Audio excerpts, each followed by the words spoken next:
Hey, welcome back to Jamieson's Repair Shop.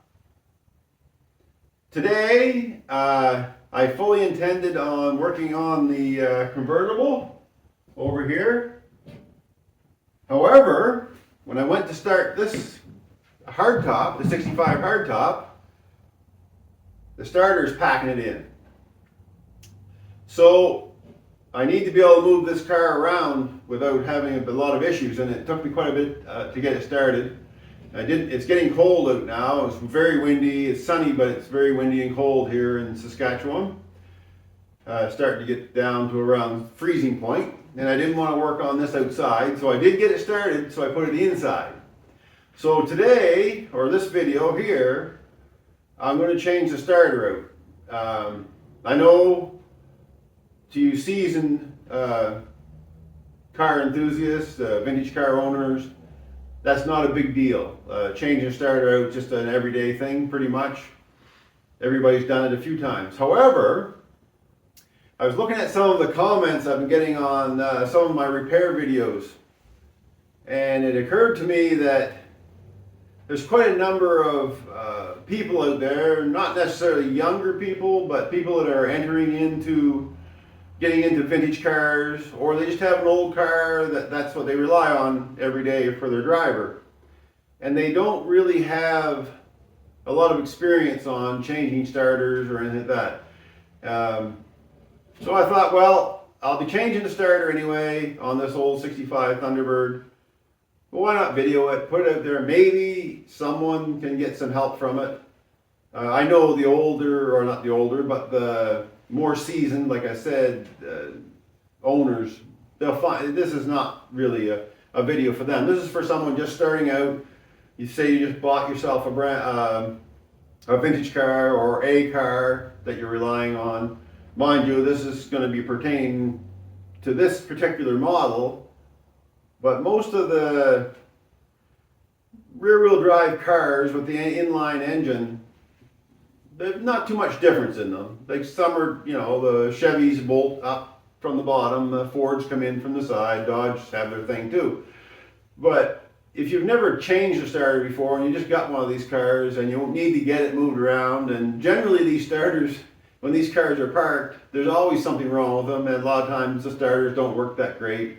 They're draggy, or the Bendix is slipping or kicking out, and that's what's going on here. This one here, the drive is, it'll attempt to start the engine, it'll whirl over, and it'll just kick out, and you'll just get the whirling of the motor.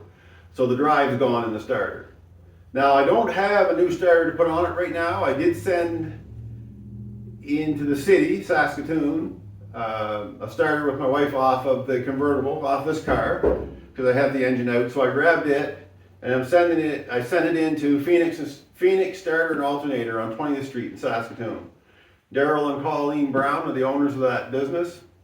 They are 100%. So if you're in the Saskatchewan or Saskatoon area, that's who I recommend to go get your starter and alternator work done. So all right, let's get her done. Enough talking, let's get at it. So now, we're going to go through the tools that are needed for this job. Gloves, if you want to wear them. I use the 3/8 ratchet, and you need these extensions for this job. So you'll find that these extensions will become very handy for taking the starter bolts out themselves.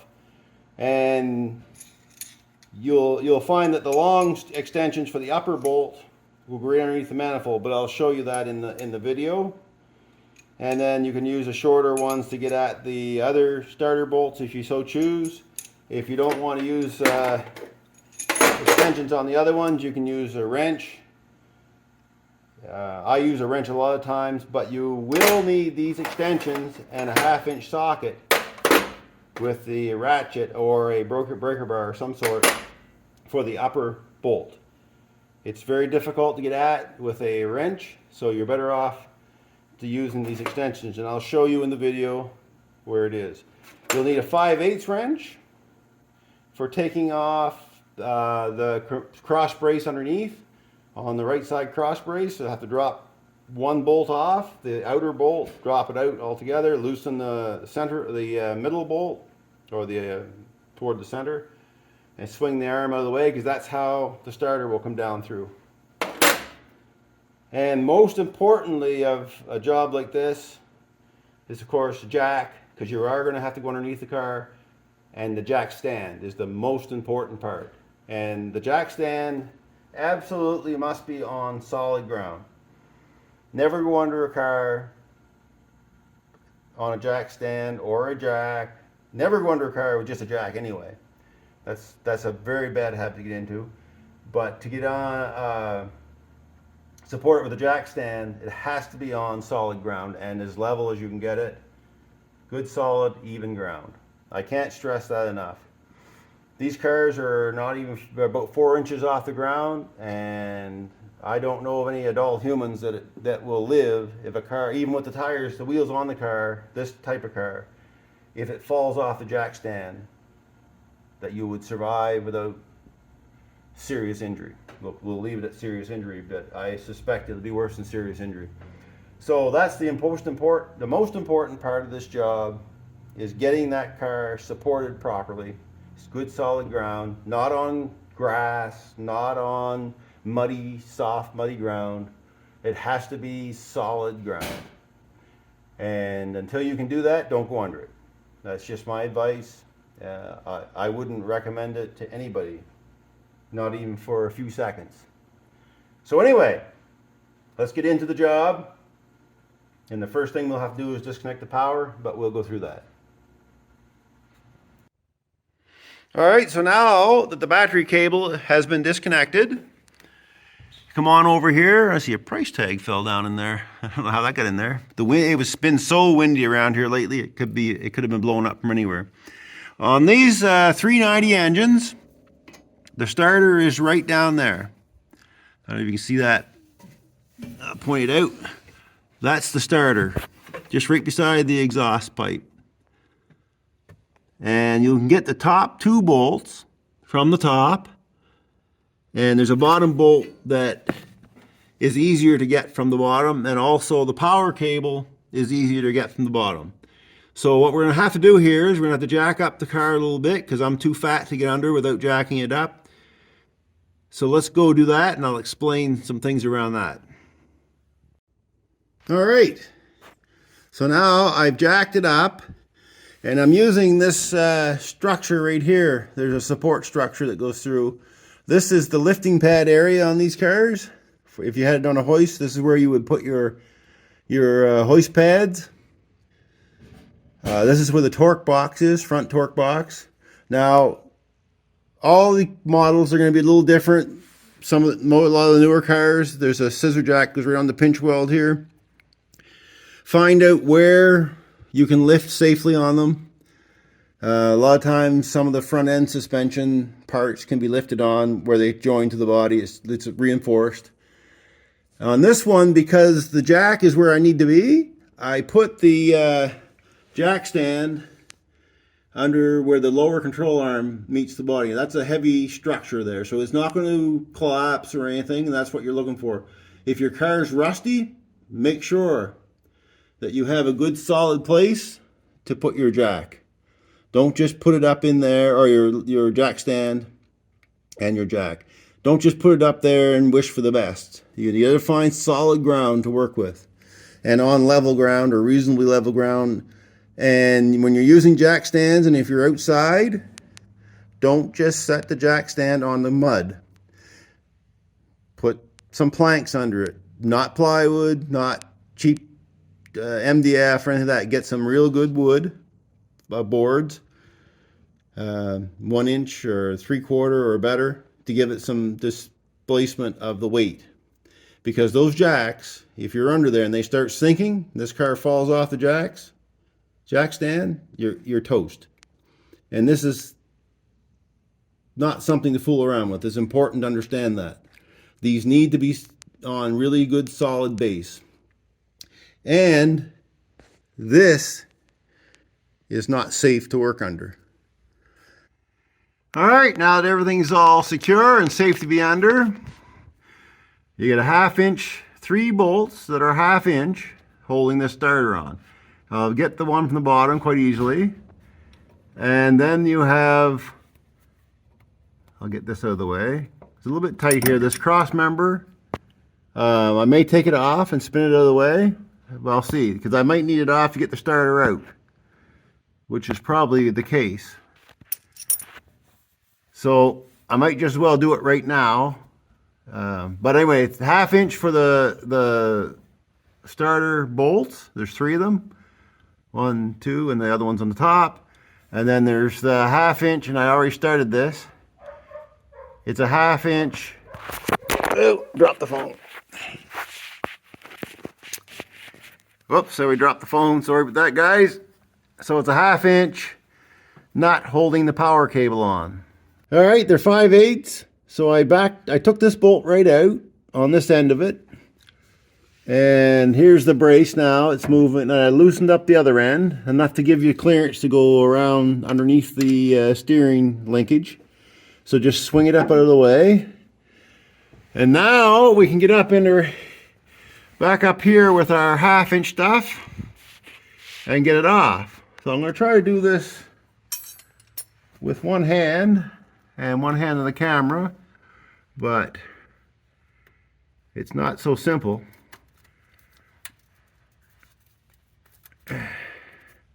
Turn the wrench the right way. All right. There we go. There's one started. And I didn't get the, I'm looking through the camera and I can't judge where I'm at. I'm going to have to probably put the camera down and do this. It's so painful to watch, I'm sure. So, and I'll get all these off. And then when I'm ready to pull the starter out, we'll do that.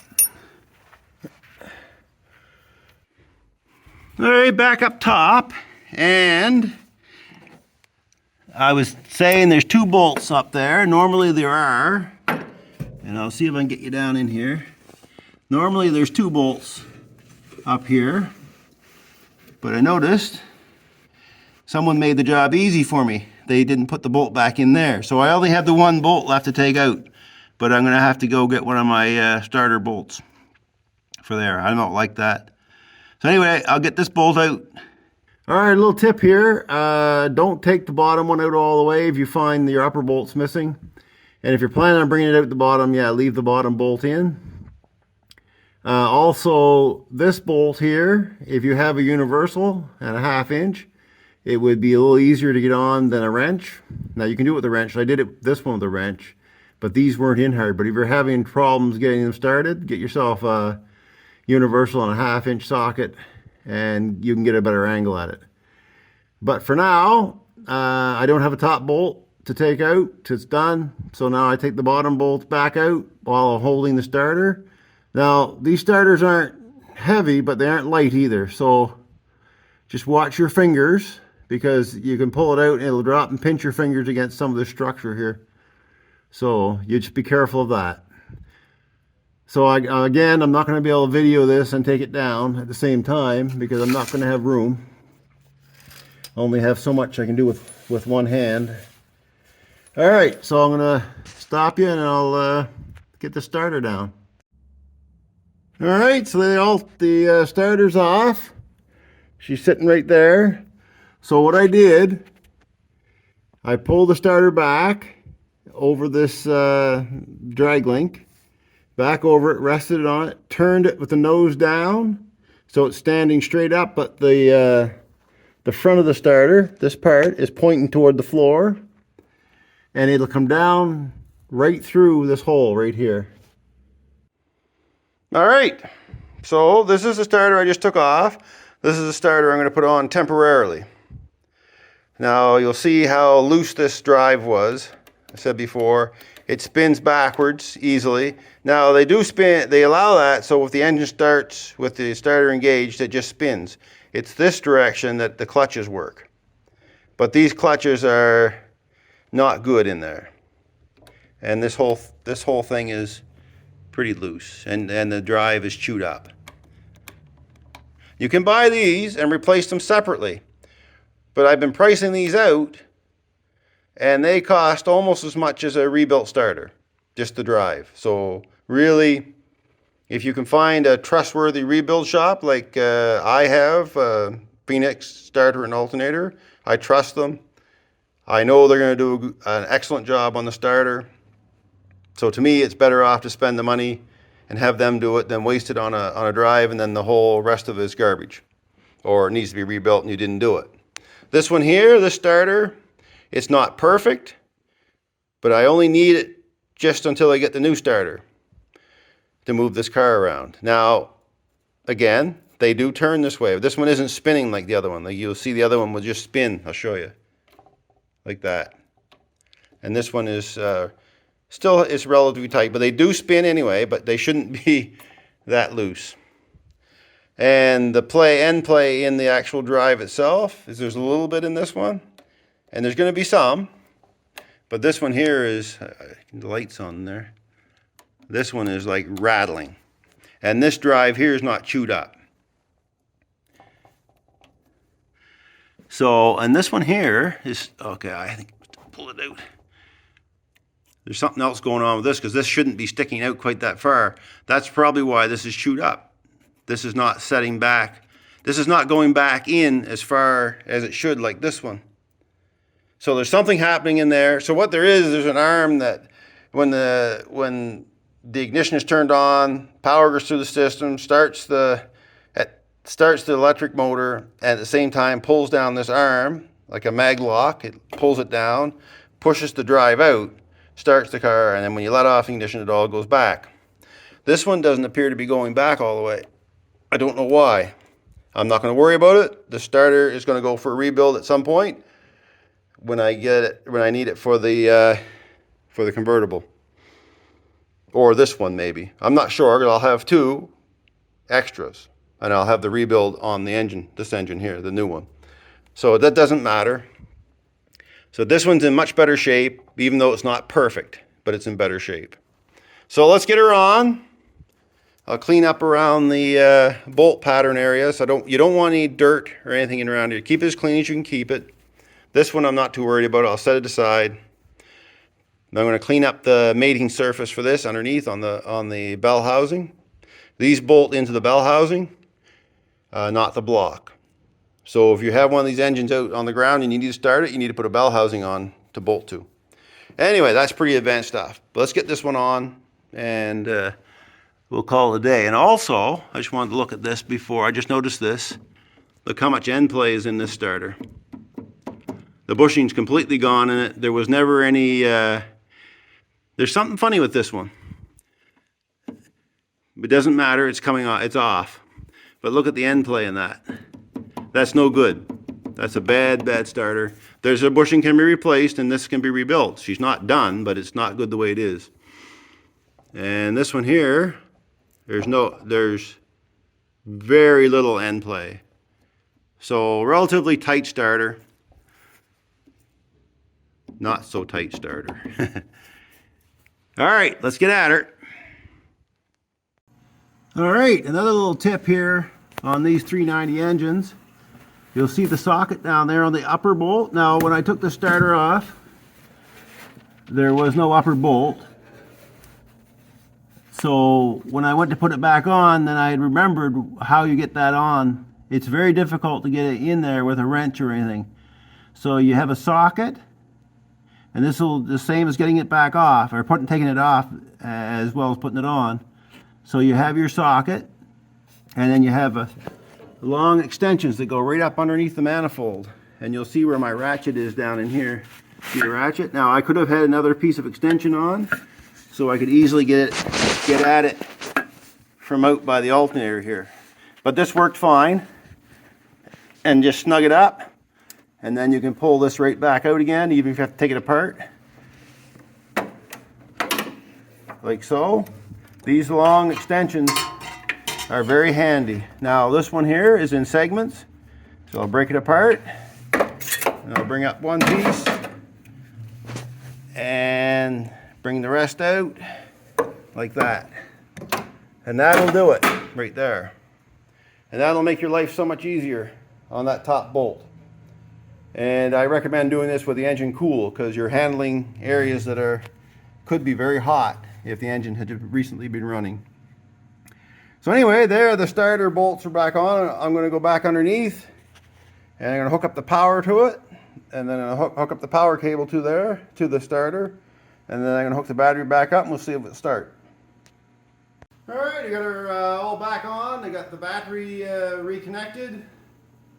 Car's still up on the blocks because the job's not done until it starts. So let's give it a whirl and see if it'll start.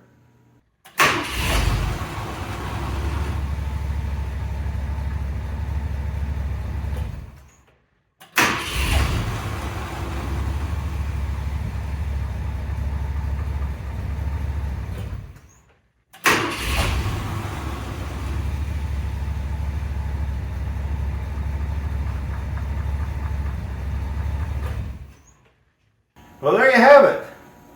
Starter's changed. She's working pretty darn good. A little fumey in here. I could have opened the door when I started it, but it's so bloody windy out there. I didn't want to blow all the leaves in on the floor and have to clean it up. So, got the starter changed. It's a good enough starter for what I need for the next little short while until the new one is rebuilt, or the old one's rebuilt, I should say. And like and subscribe, and we'll catch you in the next one.